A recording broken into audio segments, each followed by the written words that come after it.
Bismillahirrahmanirrahim. Alhamdulillahi Rabbil Alamin. Wassalatu wassalamu ala ashrafil anbiya'i wal mursalin. Nabiyina Muhammedin wa ala alihi wa sahbihi wa sallama tasliman kathira. Amma ba'd. Me emrin e Allahut, të gjithë mëshirshmit, mëshiruesit, Allahun, Zotin e vetëm, e falenderojmë. Mirësitë dhe bekimet e Zotit qofshin mbi dashurin e Tij dhe dërguarin e Tij Muhammedin sallallahu alaihi wasallam, si dhe mbi të gjithë ata besimtarë dhe ato besimtare që ndjekin dhe pasojnë rrugën e Tij deri në ditën e Kiametit. O Allah, o Zot, nuk kemi dije përveç asaj dije që Ti na ke dhënë, Ti je i gjithdituri dhe Ti je i urti.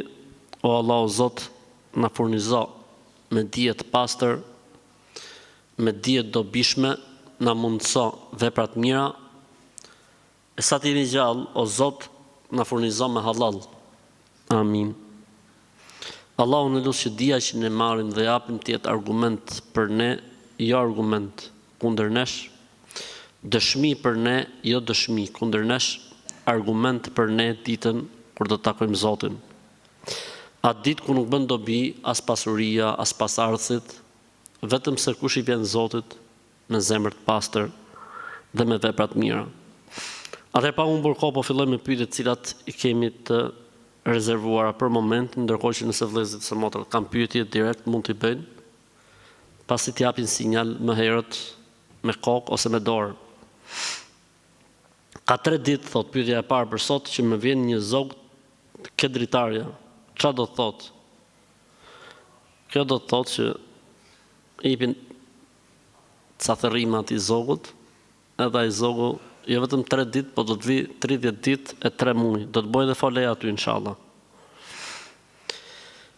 Kam vjerën dhe jetojmë afër njëri tjetrit, pyetja e dytë pra, unë si nuse i marr ilaçet e çoj në spital dhe i bëj gjithçka çfarë i nevojitet atij dhe i përgjigjem për gjithçka. Dhe ai sa herë është me mua në shtëpi thotë si ty nuk ka. Mirë, po sa ikën vende të tjera nuk lën gjë pa thënë. Tipike shqiptare kjo. Muhabet shqiptar. Mirë, po thotë sa ikën vende të tjera thotë nuk lën gjë pa thënë. Herën në fundit thotë harroj telefonin e hapur, ishte diku mysafir dhe çfarë nuk më dëgjuan veshët. Shante, urrente, mallkonte pafund mua dhe tim shoq që ai dhe e mban, pasi burri është ai i cili u çon vazhdimisht lek dhe kujdeset për të.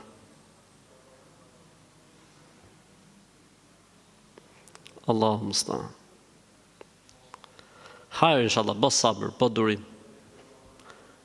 Bëj durim sepse kjo është sprova e Zotit që ne kur bëjmë diçka, kemi dëshirë që të marrim një lloj mirënjohje nga krijesat.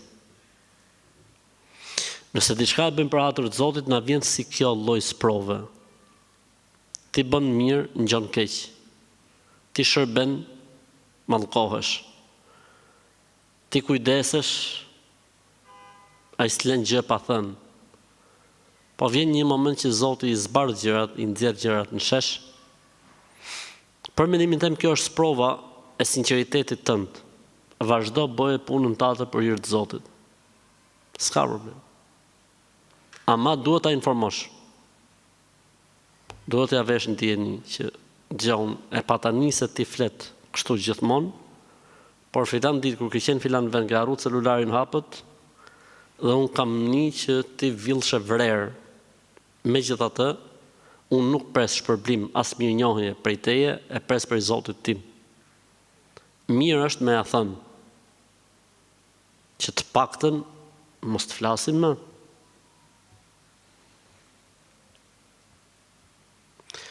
Kjo është një kategori shumë e keqe njerëzish që janë mos mirënjohësit. Raca më e keqe e njerëzve janë mos mirënjohësit.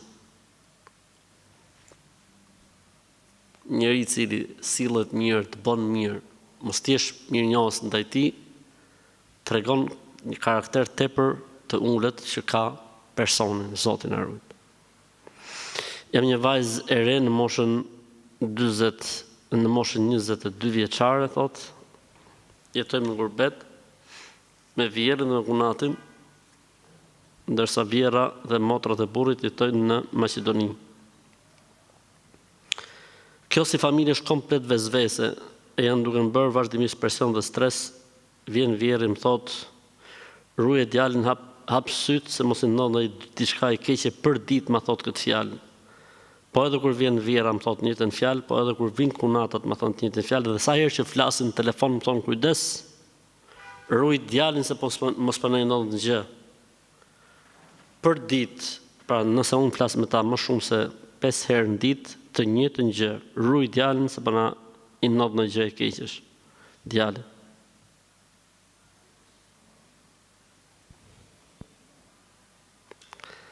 Të quhen halle shqiptare. Tani, sot e tutje, kur të marrin telefon, ti do të thush atyne, djalin do ta ruaj, mos u boni merak, mos i le me ta thonë. Përderisa ata e pasën formul, ruaj djalin, ti thuj, unë djalin do ta ruaj, mos u boni merak. E ru Zoti djalin, po sprova në këto, sprova. Duhet me duru për hatër të Zotit. Duhet me duru për hatër të Zotit, sepse ky stan këtë bulmet ka. Niveli është i ullët, e si pasoj, ku ta shprehin stresin e tyre dhe vezvesen e tyre, ja shkarkojnë nusës shkret. Kështu që nga sot e tutje, thua ju, për të përshëndetin si e një mirë, djalin do të ruaj, mos u boni merak, mos të letë që ta thonë ata. Inshallah nuk u shpifet në i gjo, pastaj nga që ti do të atush gjithmonë e para, inshallah.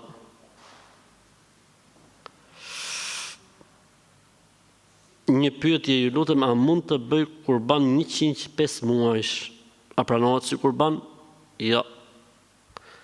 Që kurbani quhet kurban, nëse është prej deleve duhet të jetë 6 muaj e lartë, nëse është prej dhive duhet të jetë 1 vit e lartë, nëse është prej lopëve duhet të jetë 2 vjet e lartë, dhe nëse është për ato venet ku ka deve duhet të jetë 5 vjeç, 5 vite e lartë. Normalisht ka dhe kushte të tjera, nuk do të jetë shumë e dobët, nuk do të jetë e çal, nuk do të jetë e verbër, nuk do të jetë një sy,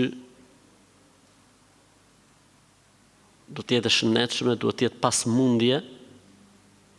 Të gjitha këto janë kriterë që duhet të plotësoj kurbani. Në këtë rast nuk pranohet, pra 5 muajsh nuk pranohet.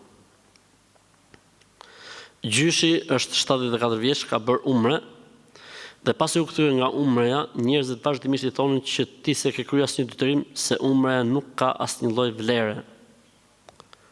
Këta janë djajt njerëz. Si nuk pas ka asnjë lloj vlere umreja? Umreja është haxhi i vogël. Umreja i fshin gjitha gjunahet e vogla. Umreja është bekim. Ai që bën umre është mysafiri i Zotit. Lutjet i pranohen, gjunahet që si fshin abdesi, namazi dhe agjërimi i fshin umreja. Kështu që këta njerëz janë çuditshëm. S'pas kanë fund këta njerëz. Neve jemi një familje me 5 antarë, si duhen ka paguar kurbanët për Bajram. Faktikisht, unë dhe burri dhe vajza e kemi veç ekonominë, ndërsa djali me nusën e tij e ka veç ekonominë. E para gjë, kurbani obligohet për familje dhe jo për kokë. Mendimi i sakt edhe i drejt, kurbani obligohet për familje. Pejgamberi sallallahu alajhi wasallam bëri një kurban për familjen e tij, që ishte prej sa vetash? Më shumë se 10 veta. Ky është kurbani për Muhamedit dhe familjen e tij, sallallahu alajhi wasallam. Ndërsa ky është kurbani për çdo nga pasuesit e Muhamedit alayhi salatu wasalam, Bashkësia Islame e Ummeti, që s'ka mundësi të bëj kurban deri në ditë Kiametit. Kështu që një kurban për familje. Ndoshta dikush që do me shit delet, thot nga i kurban për kokë. dhe merr mend një familje me 10 veta, duhet bëj 10 dele, ikën kursimi 3 viteve bashkë. Kështu që një për shtëpi. Ndërsa nëse janë në një kulm disa familje po jetojnë me një ekonomi, obligohen një kurban. Kanë një ark, kanë një ekonomi. E nëse janë të ndara në ekonomi, atëherë gjithë secila obligohet në vete. Për shembull, në një kulm jetojnë, për shembull, themi 5 çifte. Po gjithë secili për çifteve ka ekonominë e tij. Atëherë obligohen për 5 kurbane. Në një kulm jetojnë 5 çifte, po kanë një ark të përbashkët familjare të gjithë, obligohen për një kurban. Obligohen për një kurban. Ja dhe një pyetje tipike interesante. A bën që lekët e zekatit t'i jap në formë ushqimi për disa familje të varfra? Jo. Dhënësi i zekatit nuk mund të bëj asnjë lloj lëvizje me lekët e zekatit përveç se t'i japi siç janë obliguar. Mbledhësit e zekatit, ata që merren me mbledhjen e zekatit, ata kanë të drejtë pastaj që ta shpërndajnë ndoshta në ushqim, ta shpërndajnë në para, të bëjnë një pus në një vend të varfër, ku kanë nevojë për pus me lekët e zekatit dhe kështu me radhë. Ndërsa ai që ka përdhënë zekatin nuk mund bëj gjë me zekatin, përveç se ta japi zekatin siç është obliguar. Pa ti nuk mund bësh, si thot populli, me i gur dy zogj. Edhe zekatin e heq, po ma edhe ca familje me ushqim. Jo. Ti duhet heqësh zekatin si një obligim ndaj Zotit. Familjet maj me ushqim me parë tjera, me lekë tjera. Ose merr një nga këto familjet e varfra, i jepja gjithë zekatin, të dali për situate, të hapi biznes, të bëj punë, edhe t'japi dhe ai zekatin mas 7 vjeç, për shembull.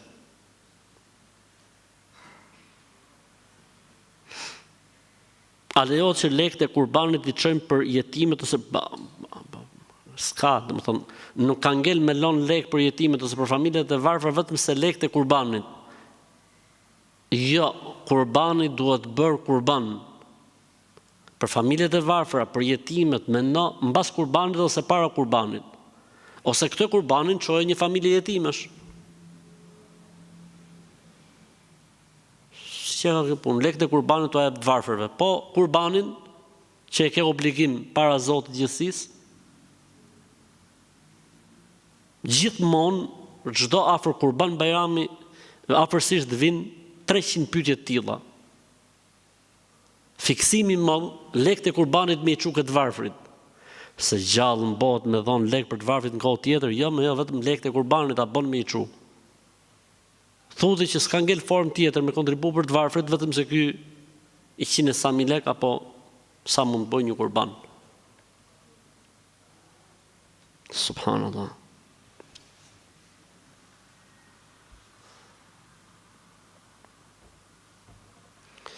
Kam vjerën dhe kunatën, por unë nuk dua të jetoj me to sepse më bëjnë hajdute. Madje kunata më thot kur e i Zotin më dhe lamdën. Ndërkohë që burri i ditë gjitha këto dhe më thot duro, se me këto do të merresh ti,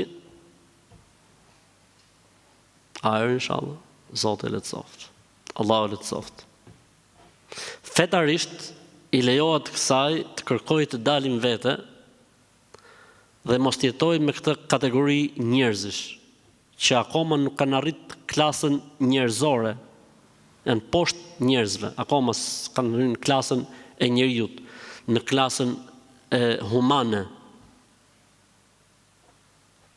Fetarisht i lejohet kësaj nusje, kësaj motre, pra, që të kërkoj të dalit të jetoj në vete dhe mos të jetoj me këtë racë njerëzish. Po nëse duro për hatër të Zotit, është më mirë. Përderisa këto që e kanë si të lutura menç, non e bi, qesh edhe thuj, po mirë, çuni juj, pas ka marrë kur, ja pas kam fut çunit tuj, thuj. Unë kur, çuni më ka marrë për nuse, vazhdoni ju. Njerëz çuditshëm, o Zot na jep sabër. Sa herë zihem thot me njerëzit e burrit, burri në kam prezente nuk flet asnjë fjalë, nuk e di se pse. I them brapa, pse nuk fola, nuk më kthe asnjë përgjigje. Nuk e kuptoj pse bën kështu burrim. Desha mendimin ta thot, çfarë më thotë të bëj. Po kurse di burri jot, pse mam këtë lloj qëndrimi, ku ta di unë i shkreti. Kush ta thot burrit çfarë thot hoxha. Ose burri do më thonë që o gru lejnë se na ka sprovu Zoti me të çmendur në shtëpi edhe bë durim. Ndoshta ky është mesazhi i burrit. Tani unë kam një pyetje tjetër, po pse ti bën llafe me njerëzit e burrit? Pse zihesh? Hapu rrugën, mos u zi. I jepu drejt, i keni drejt. Dhe mbaroi historia. Pse duhet më u zi? O dil në vete, tu me këto njerëz nuk jetoj që shkaktojnë konflikt ore minut, ose dura dhe lej për hatër të Zotit.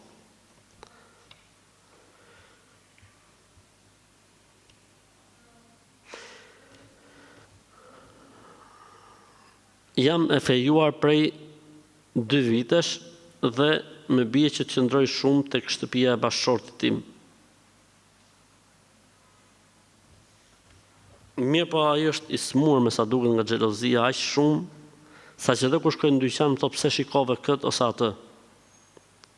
Prej kësaj sjellje të tij kam kaluar në stres. Kur në fejes, po kur të martohesh, unë nuk e di se çfarë them për këtë lloj situate, por unë mendoj që duhet me bërë një ulje larje hesapesh. Me i thonë, o burë, disi është orë qumë, një fjallor burë, o i fejume imi, dashmi. 1, 2, 3, 4, 5, u përsëritën më situata tilla, selam aleikum, aleikum selam. Nëse ky është në këtë lloj gjendje, smundje, duke qenë i fejum, që si është koha për t'i fituar zemrën, se si është koha për t'i tregu shumë dashuri, se si është koha, kjo është koha, le të themi, më e bukur që kalon një çift. Ky pas ka fillu nxjerrjen e jetës qysh në fejes. Merren mend kur ky atë martohet e kur të bëhet me fëmijë që fillojnë muhabete të tjera. Kështu që më mirë ulu dhe sqaroj muhabetet qysh tani, e si tha i tha, më mirë një dhimbje me fund se sa pafundësi dhimbje. Se sa dhimbje pa fund. Më mirë një dhimbje me fund se sa dhimbje pa fund. Kështu që më mirë, po qep una kështu që ky vazhdon në këtë smundjen e tij, më mirë më u shkëput edhe me i thon selam aleikum, aleikum selam, se sa me vazhdu, sepse nëse tani të ka fillu stresi, mas martesësh do të shpifet kanceri, ose në i verem, edhe do iksh në ahiret.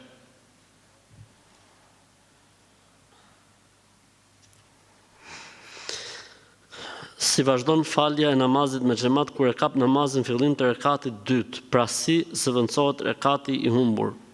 Plotësim dhe jo zëvendësim. Erdha dhe e kapa imamin në rekat të tretë të jacis. Fala me imamin 3 dhe 4. Dhe ai imami ulet në tehijat, jep selam, unë qohem për të plotësu, apo qohem për të zëvendësu, ka 2 mendime. Mendimi më i saktë është se unë qohem për të plotësuar dhe jo për të zëvendësuar, që do të thotë, unë në rekatin e tretë këtën vetëm El Fatihan, dhe ky që po fal tani është i treti, dhe në rekatin e katërt këtën vetëm El Fatihan, se ky për mua është i katërti, dhe nuk bëj Fatiha dhe sure me zë, se po bëj të parin që s'kapa dot, apo po bëj të dytin që s'kapa dot. Ky për ty është 3-shi, 4, dhe jo 1-shi, 2-shi, në mendimin më të saktë të dietarëve. Ka 2 mendime, por se xhumhuri dhe shumica e dietarëve thonë që plotëson, nuk zëvendëson. Kur është më e pëlqyeshme të bëhet lutja shqip gjatë namazit? Në sejdë dhe para selamit. Kur ti jesh në sejdë dhe para selamit. E pëlqyeshme, ti po patë mundësi ta bësh në gjuhë origjinale mirë, po nuk patë mundësi, mund ta bësh në shqip, se kur themi e pëlqyeshme, duket sikur ka sevap më shumë.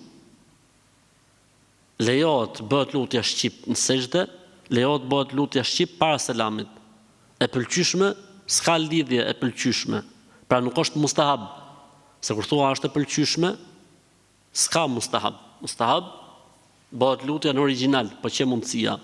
Po që mundësia lejohet në gjuhën shqipe në sejdë dhe lejohet në gjuhën shqipe para selamit. Jo e pëlqyeshme, se sqarova mirë në fillim. Musafiri, a mundet me i lidh bashkë drek ikindi dhe aksham yatsi, apo vlen vetëm për udhëtarin? E bukur, mashallah, pyetje very nice, mashallah.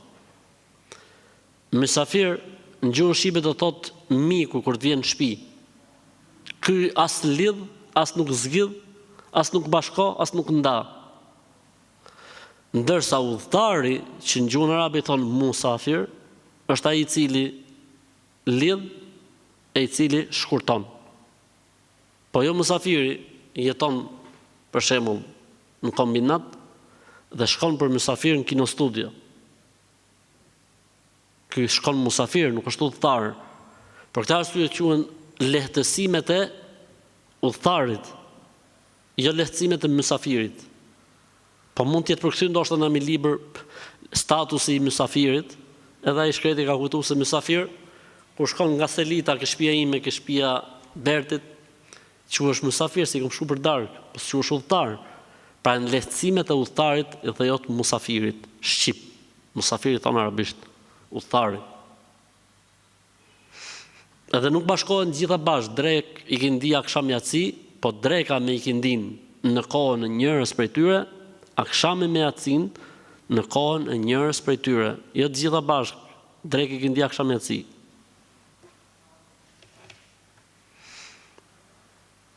Një familjar ka nisur hapat drejt imoralitetit dhe këtë e zbulova rastisht. Dhe kam të faktuar, por nuk di se si të veproj sepse ai është njëri nga prindrit e mi. Sot në ruaj, alhamdulillah. Sprove madhe është kjo punë. Mirë do të ishte që me e këshillu si fëmijë, mblidhuni si fëmijë, futeni në dhomë, edhe faktojani. 1, 2, 3, 4, 5. Pam, sot e mas saj dite, që bërë një lëvizje të dyshim, do i thejni babit. Ose e kundërta, merret babi në dhomë, edhe i thuhet, ba, gjithë fëmijët, jo vetëm ti që ke zbuluar faktet, 1, 2, 3, 4, 5, sot e tutje, pam një lëvizje të dyshim, do i themi mamit dhe do të majmë qëndrim si familje. Allah e letë soft, sot e letë soft. A kishe mujt me më nimu pse thojnë nuk bën të ejten në mbrëmje deri të premten mazdite me kep. Me kep ka për qëllim me qep. Në i fustan ose pantallona o diçka të tillë.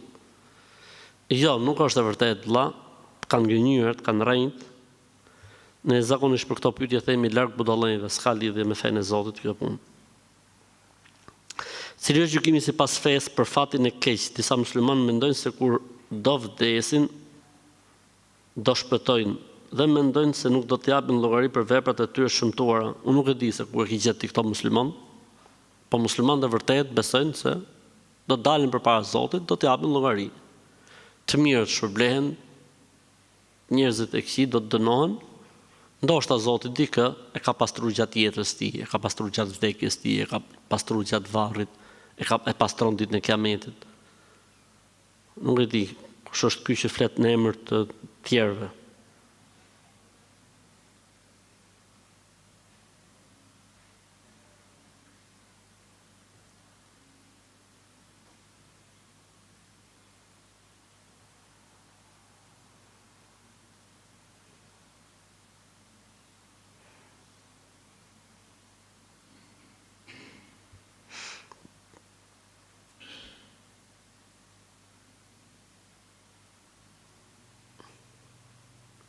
Cili është gjykimi sipas Islamit për ata njerëz që besojnë në Zot, por mohojnë pejgamberin alayhis salam, Kur'anin, Injillin, xhenetin, xhenemin dhe ditën e llogaridhënies. Këta janë njerëz mohues ose kafira në gjuhën origjinale. Kafir, kafirun. Uliajul kafirun. Besimin në Zot vetëm nuk e bën njeriu musliman, po njeriu duhet besojë në Zot, një i vetëm pa shok, duhet besojë profetin Muhammed alayhis salam si profeti i fundit dhe vula e profecisë në tokë, dhe se feja që ju dha atij është alternativa e vetme e pranuar tek Zoti. Duhet besoj se do të dalim një ditë përpara Zotit, do të japim llogari, duhet besoj profetët, duhet besoj librat, duhet besoj me lajket, duhet besoj në xhint, duhet besoj në jetën e varrit, duhet besoj në librat. Pra nuk është thjesht kjo punë që besoj në Zot e mbaroj historia. A nuk është e vërtet se të luash me greshër sjell mosmarrveshje? Jo, nuk është e vërtet. Larg budallëve. I bie që berberat kanë probleme të mëdha, përkundrazi berberat janë njerëzit më të lumtur. Berberat janë nëna e informacionit. Çfarë haberi do me ditë, shko qethu, ti jep gjitha haberet. Me qëra muhabeti jena bo për të qetë më duket. Të më shku më qetë.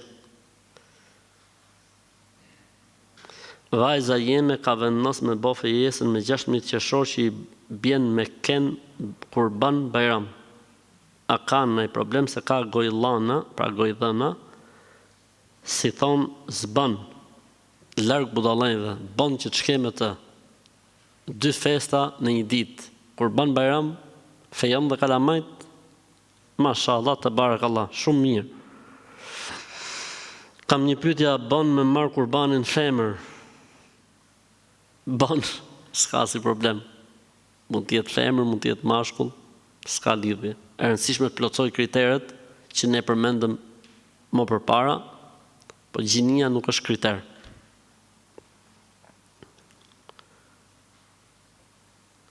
Çfarë mendimi keni hoxh për ata që fillojnë dhe lexojnë vetëm Kur'anin dhe thonë që ne duam të përmbajmë vetëm Kur'anit, sepse ai është i shkruar nga Zoti ndërsa hadithi prej njeriut. Këta njerëz duhen udhëzuar që të bëhen musliman. Kush ka këtë lloj mendimi akoma nuk është bërë musliman. Pra këta janë drejt Islamit, këta që thonë ne do të lexojmë Kur'anin, do të besojmë Kur'anin, këta janë kandidat të volitshëm, pretendent të fortë për të bërë musliman. Dhe njeriu nuk bëhet musliman derisa të deklarojë shahadetin, të pranojë Kur'anin dhe Sunetin, të pranojë Islamin dhe të eci normat e kësaj feje. Ndërsa këta mund t'ju thuhet, po mirë e keni, si hapi parë, lexoni Kur'anin. Por ama akoma nuk jeni musliman. Akoma nuk jeni bërë musliman. Pra akoma jeni qafira, derisa të pranoni, të thoni shahadetin, derisa të pranoni Sunetin, derisa të pranoni hadithin. Dhe ju thuhet këtyre njerëzve që shumë gjëra Kur'ani ka sqaruar nëpërmjet hadithit. Për këtë arsye tha Zoti në Kur'an: "Wadhkurna ma yutla fi buyutikunna min ayati Allahi wal hikma." O ju bashkëshortët e profetit, përkujtoni vazhdimisht atë që lexohet në shtëpiat tuaja prej fjalëve të Zotit edhe urtësisë. Prej fjalëve të Zotit edhe urtësisë. Kur ta lexojmë ajetin tjetër, kur ta lexojmë ty Kur'anin, përqendrohu në leximin e Kur'anit, se pastaj do ta shpjegojmë.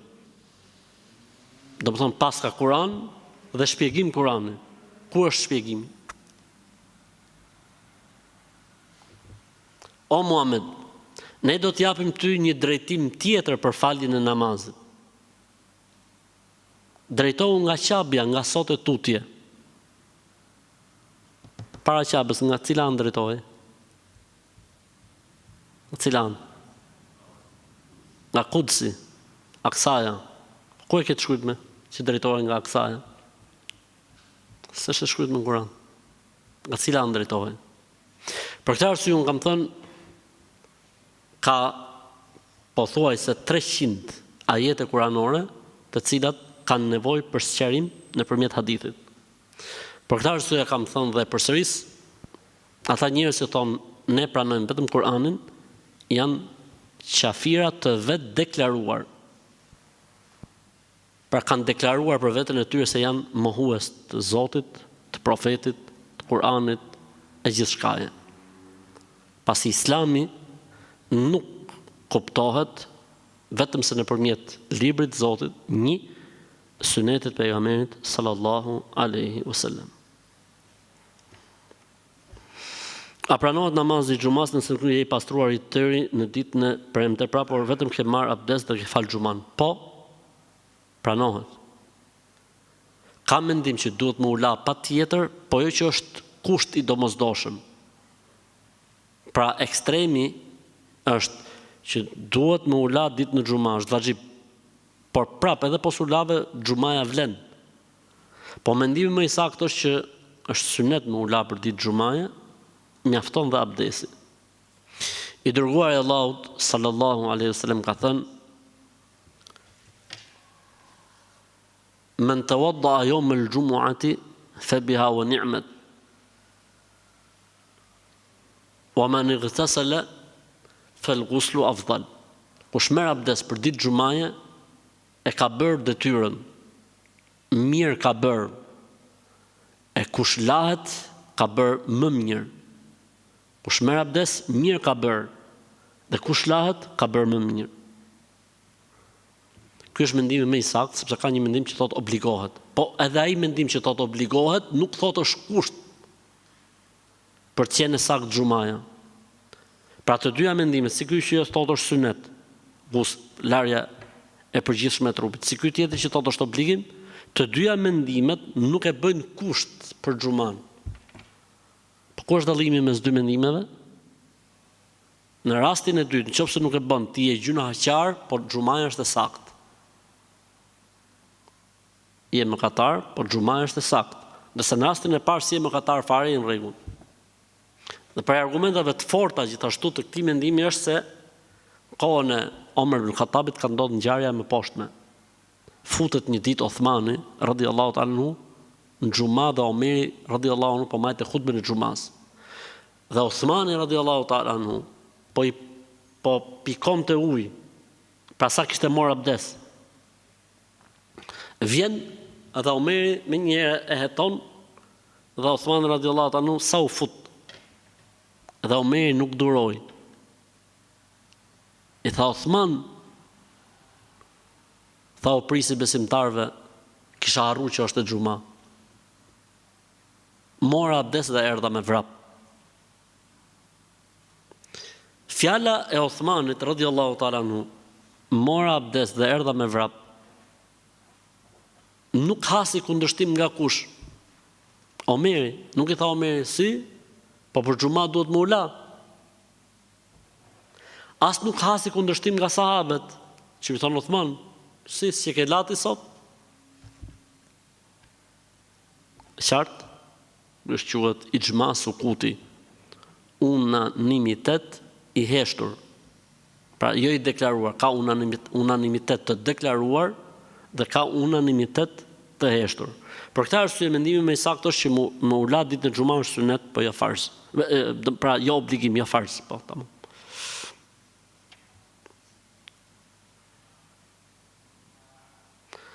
A lejohet fetarisht me marrë një djalë kur nëna e tij është çika vajza, pra e tezës gjyshit tim.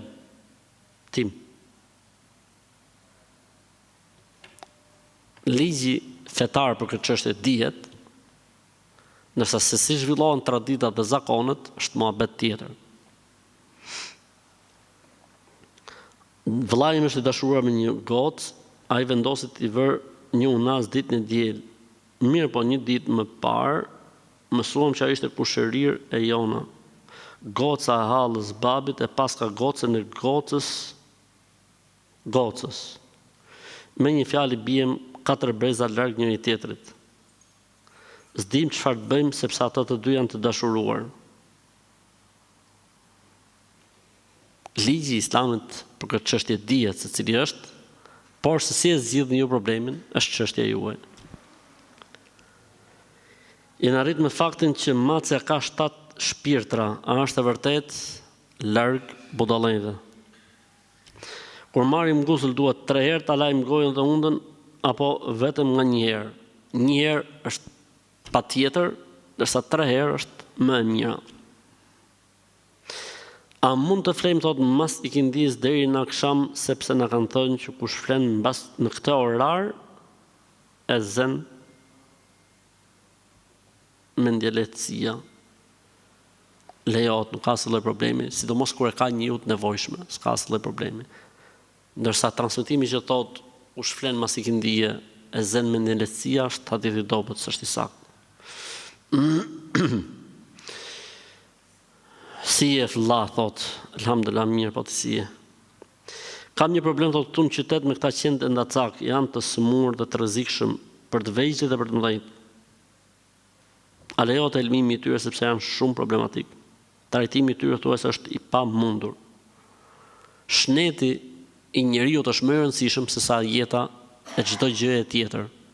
Nëse diçka që jeton rreth e përqark njeriut rrezikon jetën apo shëndetin e tij, lejohet që njeriu të ndërmarrë çdo lloj mase për të ruajtur jetën, shëndetin e tij dhe të racës njerëzore. Kështu që mos e vrit mendjen, bismillah dhe veproni. Kur fillojmë të falemi në rekatin e dytë dhe themi surën El-Fatiha, a duhet filluar Bismillahirrahmanirrahim dhe duhet themi amin? Po, sa herë lexojmë El-Fatihan, themi edhe Bismillah. Themi edhe Bismillah. Edhe amin në fund fare, patjetër.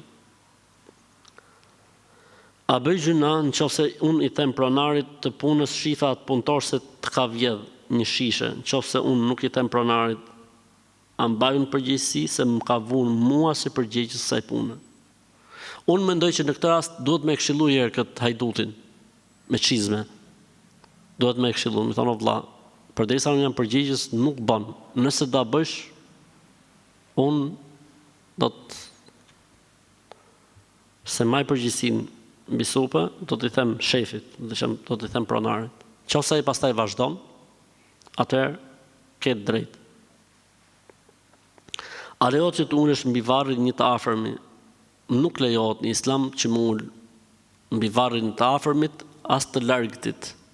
Ka ndaluar i dërguari i Allahut sallallahu alaihi wasallam që të ulesh mbi varr. Kush ulet mbi varr sikur ulet mbi zjarr. Nuk lejohet pra, është haram.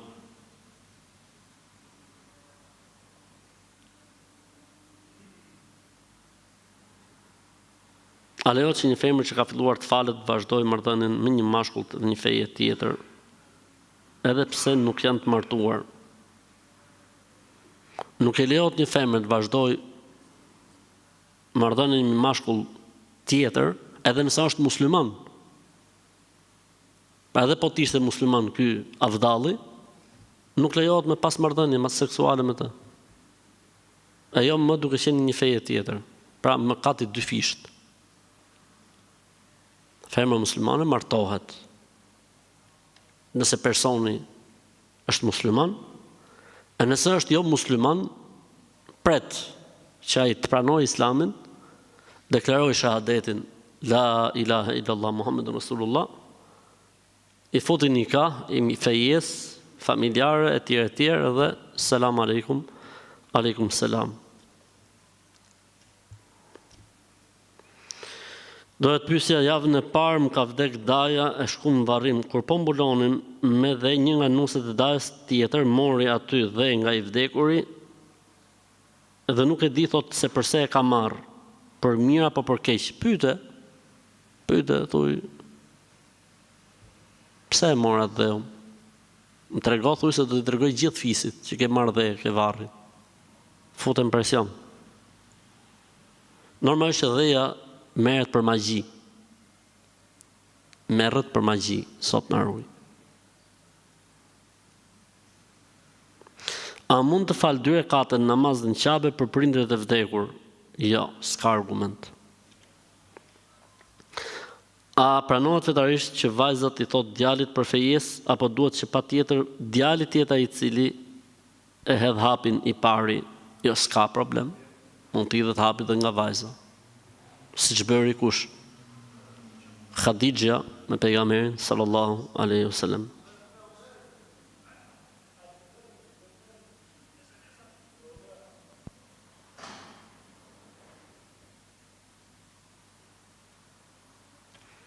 Si pas Islamit, a marrin pjesë gratë në varrim? Jo. Në varrim nuk lejohet me shkuat dite, ndërsa në ditë të tjera mund të shkojnë vizitojnë varrin e të vdekurit, ndërsa atë ditë jo.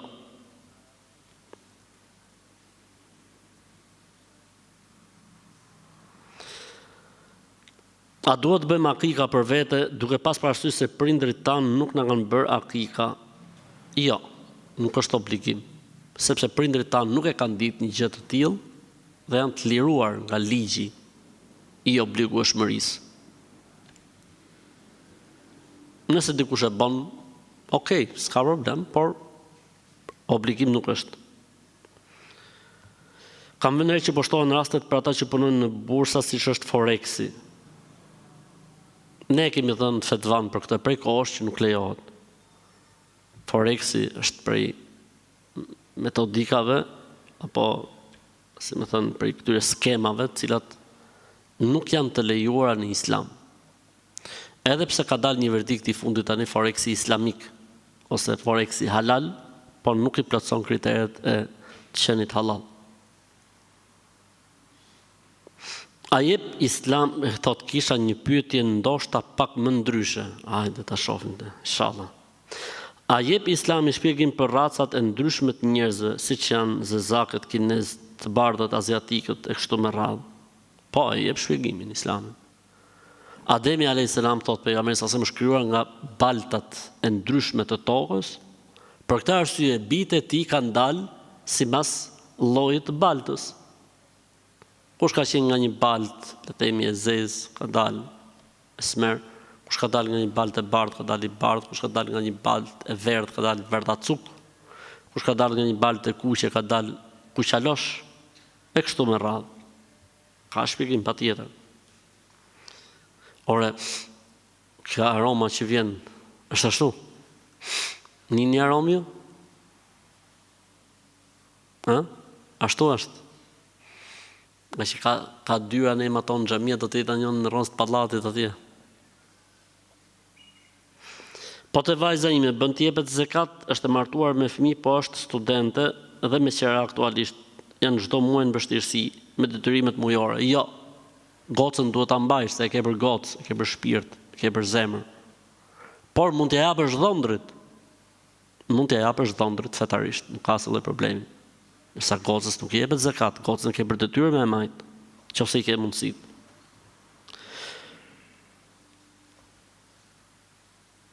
Gruaja ime thot kur është me cikël e ka një shprehi, thot nuk i prek sendet. Sepse thot po t'i prek janë të papastra. Fiksime. Këto quhen vezvese. Fetarisht lejohet, nuk ka asnjë problemi që femra edhe pse është të përmuajshme të gatuit, të lajt, të shplajt, të prekit, përqafoj. Madje edhe me burrin lejohet me loz në shtrat, por nuk lejohet marrëdhënia intime, por me loz lejohet. Po hajër inshallah, avash, piqe në rrugës.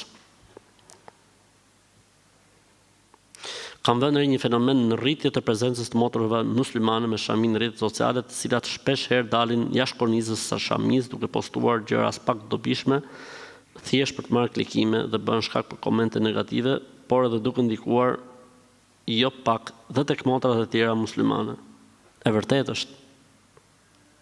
është bërë Zoti shpërbleft vllajën ose motrën që ka bë pyetjen, është bërë shqetësuese kjo gjë. Prandaj unë i këshilloj për hatër të Zotit, i friksohen Zotit dhe mos të lozin me imazhin më të të shenjtë që ka femra muslimane që është shamia. O ti përmbahen rregullit shamis e normës islame për kujdesin ndaj femrës. Këto motra duhet kuptojnë se shamia nuk është një copë bezeje që vihet në kokë e bëj çfarë dush. Shamia është një nga normat islame për mbrojtjen dhe për ruajtjen e femrës. Po nuk është vetëm shamia, është edukata, është sjellja, është komunikimi, është hishmëria. Hijabi në islam duhet plotësoj disa kritere. Dalja në media një femër muslimane duhet plotësoj kritere.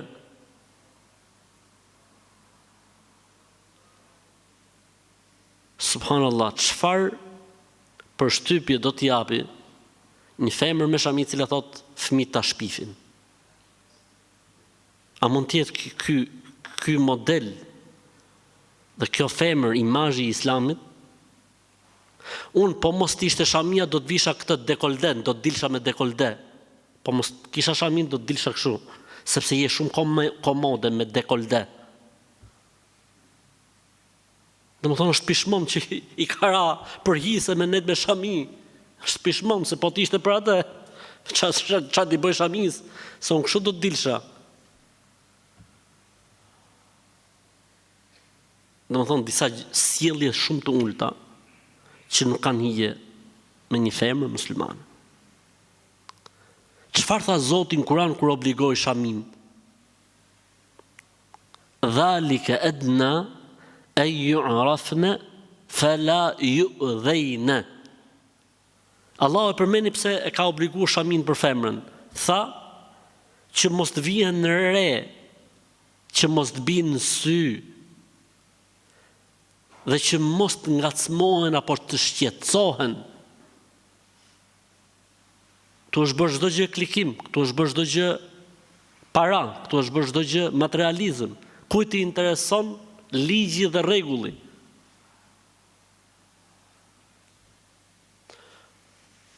Pra këto motra duhet të friksohen Zotit, të pendohen tek Allahu, sepse me të vërtet po bëjnë fesad.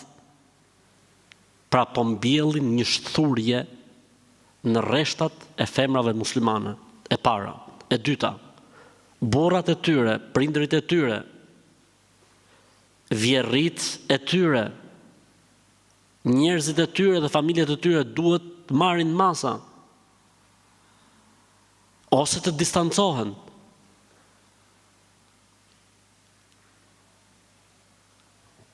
Nuk ka nërmlytje në islam, nuk ka, nuk ka. Në islam, o ju që keni besuar, runi vetët tuaja dhe familjet tuaja nga zjarri i xhenemit. Ku ka në islam me pësër? I them njëri të herën për një rast. I them, o vlla. Po tha, çfarë më bëu, ka ra media në duart grave. A është përgjigje kjo? Ka nërë në rrjetet sociale në duart e grave. Në më thonë, ti s'ke përgjithësi ke Zoti. Ndoshta atë s'kan çfarë të bëjnë. Që zbova ki, Zot na ruaj. Allahu na ruaj. A është e vërtet kur martohen binjakët nuk duhet të jenë në dasmë njëri tjetrit, larg budallëve. Janë shtu shumë. Kam një vajzë teze që beson tek mbulimi i kokës dhe i flokëve. Kam një vajzë tezje që beson se mbulimi i kokës dhe i flokëve nuk shkruan në Kur'an dhe në hadith.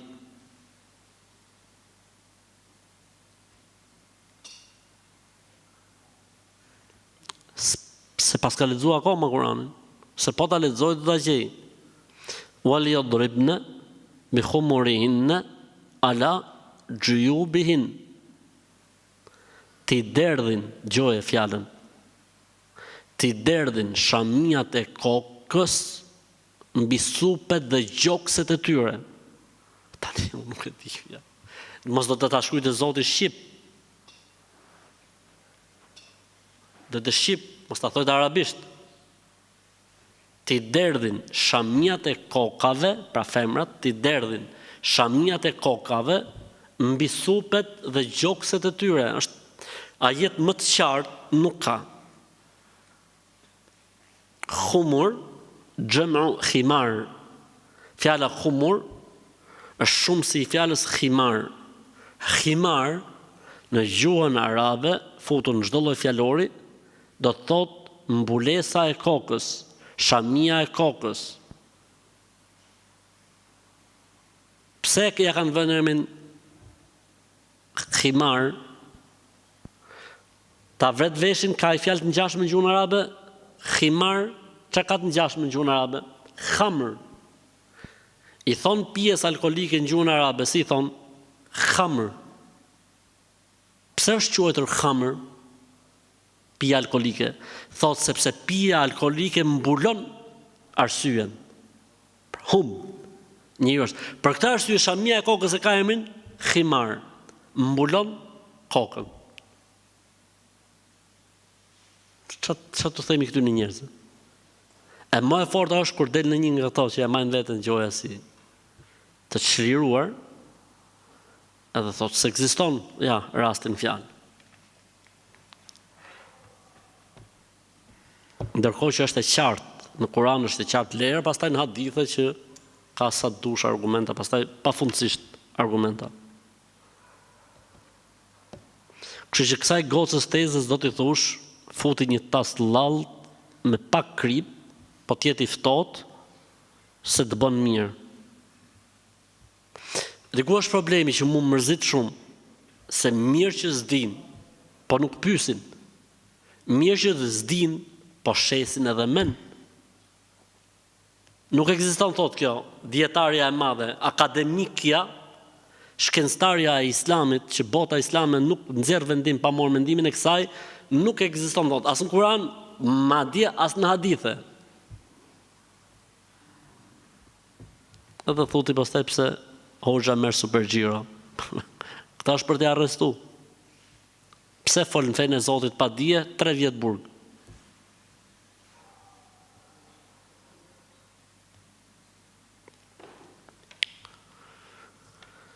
Një motor jeton me vjerri dhe me vjerrin, dhe vjerri pretendon që fëmia jon më shumë të vjerrit se të motrës e të nanës. Dhe thot se unë i du më shumë fëmijët se ti. A mundesh me më tregu thot çfarë drejtë kanë vjerria për nipe për mbes? A duan me u vet ata apo me u vet prindrit? Pra duhet pyeten ata apo duan pyeten prindrit? Muhabete shqiptare. Po çfarë lidhje ka kjo punë? Thot vjerri unë e du fëmin, unë e du nipin më shumë se ti. Po le thotë burri, çfarë problemi ka? Alhamdulillah. Ku është problemi burri? Le thotë. Po, ti e da më fort. Mjalta mjaltës. Fëmijës duhet më fort se fëmia, boj qefin. Tani debati më se kush e don më fort. Luftë. Po le thotë se e do më fort të burri, çfarë problemi ka? Ja, po kush e do më fort në të vërtetë. Alhamdulillah. Kurse për fëmijët, vetet prindi, pyetet prindi. S'pytet gjyshi dhe gjyshja, pyetet prindi. Për fëmijët pyetet prindi. A lejohet të agjërosh vetëm ditën e xhuma ose vetëm ditën e shtunë? Jo, nuk lejohet, duhet patjetër të shoqërohet. A lejohet me fal sunet sabaut pasi kam falur farzin? Pra erdha në xhami dhe po falej me xhamat, pastaj me fal sunetin. Po lejohet, s'ka si problem. Nuk ka asnjë lloj problemi fetarisht sepse ke arsye tim, nuk ka problem. Dhe edhe pse është mas sabaut, është me arsye. Edhe pse është mas sabaut, është me arsye.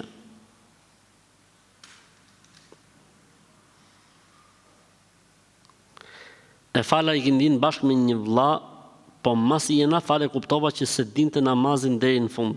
A duhet ta përsëris namazin? Jo. Nuk ka nevojë. Herë tjetër mos e fut imam, futu vetë. Disa motra nga Maqedonia po më thonë se është mirë me agjëru ditën e parafundit të Shevalit. Lall, me pak krip, me qikujt ftohtë, Ti rrasin një tas lallë këto motrat edhe janë në rregull. E kam vjerën në smur me ilaçe, me vizita, më lejo që t'i jap zekatin, punoj vetëm unë, ndërsa gruaja ime nuk punon. Lejohet që t'i jepet vjerës zekati. Pra bëhet fjalë nga ana gruas këtu, a? Gruaja thot nuk punon, pra vetëm unë punoj, a lejohet që t'i jap zekat vjerës? Lejohet. Ka vajt koha? 1 orë e gjysmë se kemi ne. A? Kemi edhe 6 minuta, shumë mirë, jemi mirë. Kemi plan me udhëtue jashtë vendit, pra me udhëtuar jashtë vendit. Besoj se e kam statusin e udhëtarit, e ke vëlla, pa merak. A mundëm i fal namaz dhe plota, apo duhet me i shkurtue edhe me i bashkue? Shkurtimi duhet, bashkimi është me dëshirë. Shkurtimi duhet. Përderisa je udhëtar, shkurtimi duhet, bashkimi lejohet. Unë e kam ndru mbi emrin, desha me të pyet, unë e kam ndru mbi emrin, por se kam ditë që nuk bën me ndru mbi emrin. A kam gjuna, qa ka kalu, mos e vrit me, qa ka ik. Si bëhet thirrja e emrit për foshnjën e porsalindur? Cila është procedura që zhvillohet në të tilla raste? Nuk ka asnjë lloj procedure, fare, hiç. Vej emrin, selam aleikum, aleikum selam. Cila është procedura, thotë që do të më mbledh 1, 2, 3, 4, 5, pastaj në fund fare i thret emrin. S'ka lidhje fare kjo, hiç. Kështu që stresi zero. A është ndaluar ta fshim tatuazhin me lazer? Jo, s'është ndaluar, është e lejuar. Madje nëse nuk shkakton dëme shëndetësore, është e obliguar ndoshta. Sidomos nëse ka ndonjë haram aty, ose nëse ka ndonjë figurë frymore që ka shpirt. Çfarë do të thotë me të dhënë motra e burrit natën e martesës një çelës? A masëron dot? Vallai nuk e di për Zotin. Duhet më pyet ku natën, pse ma dhe atë çelësin? I Zotin më të shna ka gjetë. Po dëgjoja tani një emision që fliste rreth xhinëve. E sipas atij emisioni xhinët nuk ekzistonin.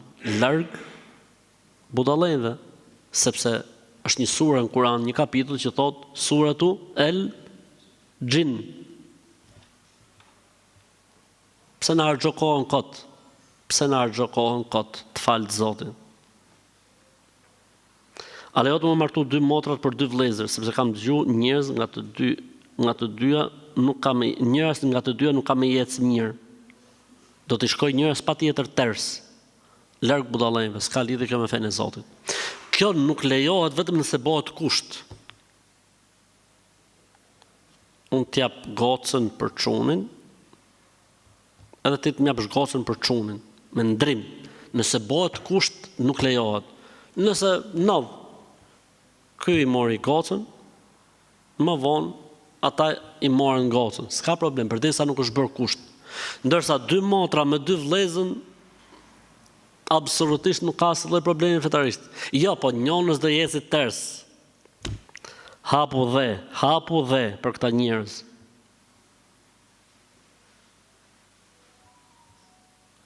A është gjuna me punu varrin sa jam gjallë, sepse unë nuk kam fëmijës, nuk jam i martum.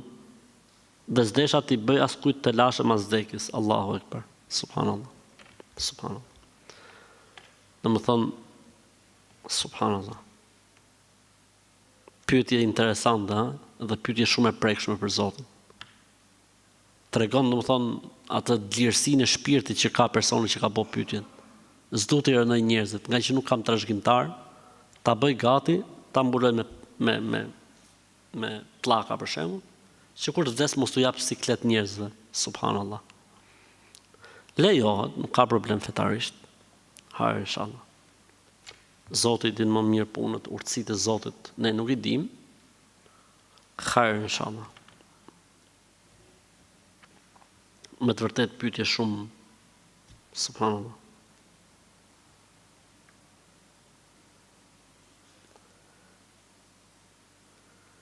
pash në mësim pyetje përgjigje se në agjërimet nafile tolerohet me prish agjërimin dhe për arsye të forta. Po mirë, nëse e prishim në atë ditë, duhet ta kompensojmë? Jo, si i obliguar. Sepse agjërimi vullnetar është, dhe agjërimi vullnetar ka shumë tolerancë. A lejohet që të bëhen hatme për njerëz të gjallë? Jo, i gjalli ta bëj vetë po desh. Shoqëria ka punë kështu, punojmë ne për të tjerët. Ai po përderisa është gjallë, duhet ta bëj vetë hatmen. Desha të pyesa, bën të vendosim bismillah ose elhamdulillah në shtëpi si panoram që e qepi vetë, pra e qëndisi vetë ka për qëllim? Po, lejohet, nuk ka problem. E rëndësishme është mos tjetë sure Kurani, që mos me zbukuru muret me Kuran. Po nëse shkruhet elhamdulillah, subhanallah, Allahu ekber, Allahu Muhammed për shembull, sallallahu alaihi wasallam, nuk ka problem. Ose shahadeti, la ilaha illallah Muhammed, nuk ka problem. Fetarisht nuk ka asnjë problemi. Mirë, atëherë mbaron pyetjet që kemi. Ka ndonjë një pyetje kështu që i ka në mend kështu? Po si se bona? S'ka, mashallah.